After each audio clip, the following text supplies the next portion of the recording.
حضرت مولانا طارق جمیل صاحب کا واقعہ ہے. ایک شخص آیا مجھ سے ملنے کے لیے, خواجہ سرا ہے. میں تو پہلی دفعہ زندگی میں کوئی خواجہ سرا مجھ سے ملا. میں سمجھا کہ پراپر آدمی ہے, اتنی بڑی اس کی داڑھی اور رنگ ماشاءاللہ بڑی مردانہ وجہ.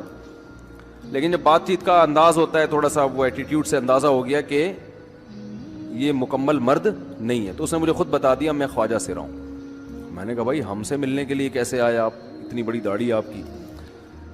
اس نے اپنا جو واقعہ سنایا نا, میں 3 دفعہ وہ واقعہ سناتے ہوئے رویا ہوں. اور جب وہ سنا رہا تھا اس وقت میرے آنکھوں سے آنسو نکل رہے تھے. اس نے یہ ابھی بھی میرا بیان سنتا ہے وہ. اس نے واقعہ سنایا کہ میں جب پیدا ہوا تھا نا تو میں خواجہ سرا تھا. گھر میں ایسا بچہ پیدا ہو جائے والدین کی طرف سے عزت نہیں ملتی. جب 10-12 سال کا ہوا تو نہ بھائی مجھے عزت دے رہا ہے اور نہ میرا والد مجھے عزت دے رہا ہے. میں بھائی کے ساتھ کہتا ہوں مجھے باہر لے کے جاؤ تو وہ کہتے ہیں لوگ میرا مذاق اڑائیں گے تمہیں دیکھ کے. ظاہر ہے اس کی حرکتیں تھوڑی زنانہ لڑکیوں والی حرکتیں ہوتی ہیں. اور والد بھی کہیں محفلوں میں نہیں لے کے جا رہے, ایک مذاق اڑایا جاتا ہے. کہنے ایک دفعہ میں کہیں گزر رہا تھا تو یہ جو ہوتے ہیں نا خواجہ سراؤں کی پوری ایک جماعت تھی, انہوں نے مجھے پہچان لیا, دیکھا اتنا اچھا. اس وقت نہ اس کی داڑھی اور یعنی اس میں خواتین والی ہی علامتیں تھیں زیادہ. تو انہوں نے مجھے کہہ رہے اتنی عزت دی, کھانا کھلایا اور اپنے گرو کے پاس لے کر گئے. اور گرو نے کہا کہ تم ہمارے ایجنٹ بن جاؤ, ہم تمہیں پھر اب ڈانس ماس کروائیں گے, آدھے تمہارے آدھے ہمارے, جو بھی اس کا سیٹ. کہہ رہے مجھے پہلی دفعہ کہیں عزت ملی.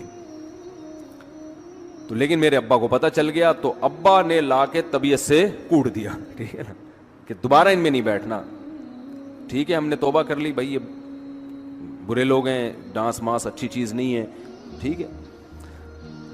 تو اب کیا ہوا, کہتے ہیں کہ پھر جو ہے نا کچھ دنوں میں کہیں کسی سے جھگڑا میرا ہوا کسی بات پہ, تو اس نے انتقام لینے کے لیے شکایت لگا دی ابا کو کہ یہ دوبارہ ان کے پاس گیا, حالانکہ وہ جھوٹی شکایت تھی.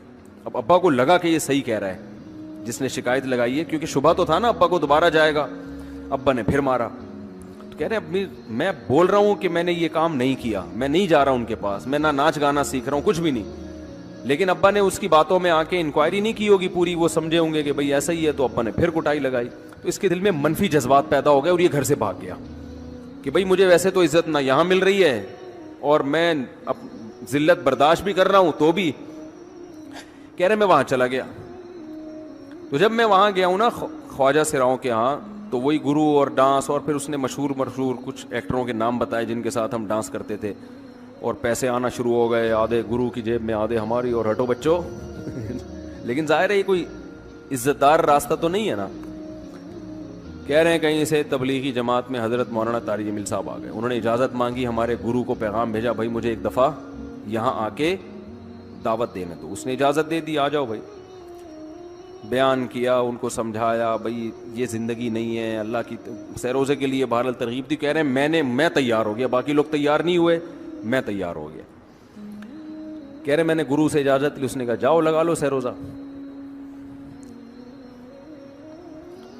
تو کہتا ہے کہ جب میں حضرت کے گھر پہ گیا ہوں نا تو حضرت پہلے سے دروازہ کھول کے ایسے انہوں نے دونوں بازو پھیلائے ہوئے تھے استقبال کے لیے, پہلے سے کھڑے ہوئے تھے علماء کے ساتھ. کہتے اتنے مشہور آدمی, اتنی بڑی سیلیبریٹی, اور اتنے بڑے بڑے علماء, ان کی پگڑیاں, ان کے اتنا خوبصورت لباس, جو خود عزت دار لوگ ہیں. کہہ رہے ایسے جو ہے نا میرے استقبال کے لیے دونوں بازو پھیلا کر کھڑے ہوئے, اور ایسے مجھے بیٹا بنا کے نہ اپنے سینے سے لگایا کہ تو میرا بیٹا ہے. کہہ رہے خدا کی قسم مجھے زندگی میں پہلی مرتبہ کسی سے پہلی مرتبہ ایسی عزت ملی مجھے کسی سے, اور اس عزت دینے میں مولانا کا کوئی مفاد, بولو بھائی, کچھ بھی, بلکہ ذلت ہوگی نا. لوگ کہتے ہیں خواجہ سرا کو بیٹا بنایا ہوا ہے, اور اس وقت تو اس میں بیچارے میں کچھ زنانہ سی علامتیں بھی تھیں. تو خواجہ سرا کو کیا دے رہے ہیں, عزت دے رہے ہیں. کیا کسی تاجر پہ محنت کرو تو تھوڑا چندہ دے دے گا مدرسے, وہ ایسا ہی ہے نا.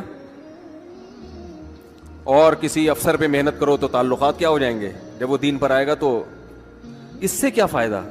اس کو تو باپ ایسے ان لوگوں کو ریجیکٹ کر دیتے ہیں, بھائی اپنانے سے کہہ رہے مجھے یہ اپنا رہے ہیں. ایسے سینے سے لگایا انہوں نے اور مجھے سہروزے کی جماعت میں اپنے ساتھ لے کر گئے, کھلاتے تھے, بڑا خیال رکھوایا میرا. کہہ رہے اس کے بعد پھر میں نے گرو سے اجازت لی. وہ گرو چھوڑتے تھوڑی, ان کو پیسے ویسے دیے, جان چھڑائی نا, وہ بھی غلامی کی طرح نکلنا پڑتا ہے. پیسے دیے پتہ نہیں کتنے لاکھ یا کتنے ہزار روپے. وہاں سے پھر نکل کے 4 مہینے اس میں بھی خیال کیا. تو پھر تبلیغ کے بزرگوں سے ملا, پھر انہوں نے پورا مجھے بتایا کہ بھائی تم یہ علاج کرو تاکہ تمہارے اندر یہ زنانہ علامتیں ختم ہو. تو وہ علاج کر رہا تھا ماشاءاللہ, انجیکشن لگے, انجیکشن میں ڈاکٹروں کی بھی مدد کروائی. یہ ایسی لگایا جاتا ہے. ایک اسٹائل ہے لالو کھیت کا, تھپڑ لگانے کے بعد سوچتا ہے آدمی کہ اس کا ری ایکشن کیا ہوگا. تو مشرک کیا کرتا ہے, الفاظ کے بکھیڑوں میں الجھاتا ہے. آپ یہ آج کل یہ منجن بہت بک رہا ہے, بہت زیادہ بک رہا ہے یہ منجن. وہی میں بار بار کہتا ہوں نا, فرقہ واریت کے خلاف. میں کس کے خلاف ہوں؟ فرقہ واریت کے خلاف. لوگ کہتے ہیں ویل ڈن, یہ بندہ ہے نہ حنفی ہے نہ شافی ہے نہ دیوبندی ہے نہ بریلوی ہے نہ شیعہ ہے نہ سنی ہے.